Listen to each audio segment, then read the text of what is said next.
ओम नमः शिवाय। स्कंद पुराण में कल की कथा के आगे का भाग।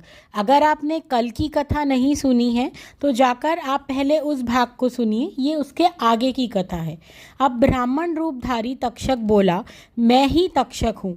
मैं जिसे काट लूँ उसकी चिकित्सा 100 वर्ष में भी नहीं हो सकती। यदि तुम मेरे काटे हुए को अपनी चिकित्सा द्वारा ठीक करने की शक्ति रखते हो तो मैं इस ऊंचे वृक्ष को डसता हूँ, तुम इसे जिला दो। तब तक्षक ने उस वृक्ष को काट लिया। उसके काटते ही वृक्ष जलकर भस्म हो गया। उस वृक्ष पर पहले से ही कोई मनुष्य चढ़ा हुआ था, वह भी तक्षक के विष से भस्म हो गया। अब मंत्रों में श्रेष्ठ काश्यप ने अपनी मंत्र शक्ति से जले हुए वृक्ष को भी जिला दिया, साथ ही वह मनुष्य भी जी उठा। यह देखकर तक्षक ने काश्यप को धन व बहुमूल्य रत्न देकर लौटा दिया। तत्पश्चात सब सांपों को बुलाकर मुनियों के वेश धारण कराकर राजा परीक्षित के पास भेंट स्वरूप फल लेकर पहुंच गया। वे तक्षक स्वयं बेर के फल में कृम का रूप धारण कर राजा को डसने हेतु बैठ गया।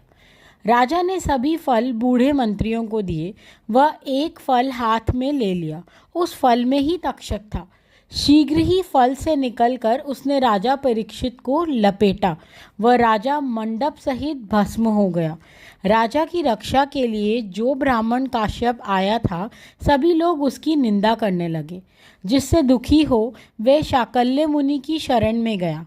मुनि ने उसे बताया कि जो मनुष्य विष, रोग आदि की चिकित्सा करने में समर्थ होकर भी काम, क्रोध, भय, लोभ से रोग से पीड़ित मनुष्य की रक्षा नहीं करता, वह ब्रह्म हत्यारे के दोष से दूषित होता है। महाराज परीक्षित धर्मात्मा व विष्णु जी के परम भक्त थे। उनकी रक्षा ना करने के कारण ही तुम्हारी निंदा हुई है।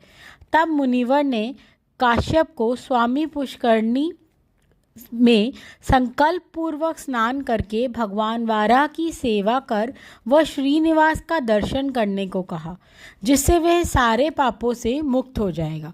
काश्यप ने मुनि के कहे अनुसार दर्शन किया, वह पाप मुक्त हो गया। जो मनुष्य इस कथा को भक्तिपूर्वक सुनता है वह विष्णु लोक में प्रतिष्ठित होता है। अगर कथा पसंद आ रही हो तो हमारे चैनल को लाइक, शेयर व सब्सक्राइब करें। कमेंट में ओम नमः शिवाय और हर हर महादेव ज़रूर लिखें। हमारी कथा का प्रसारण सोमवार से शनिवार 4 बजे होता है। कथा से जरूर जुड़े रहें। ओम नमः शिवाय, हर हर महादेव।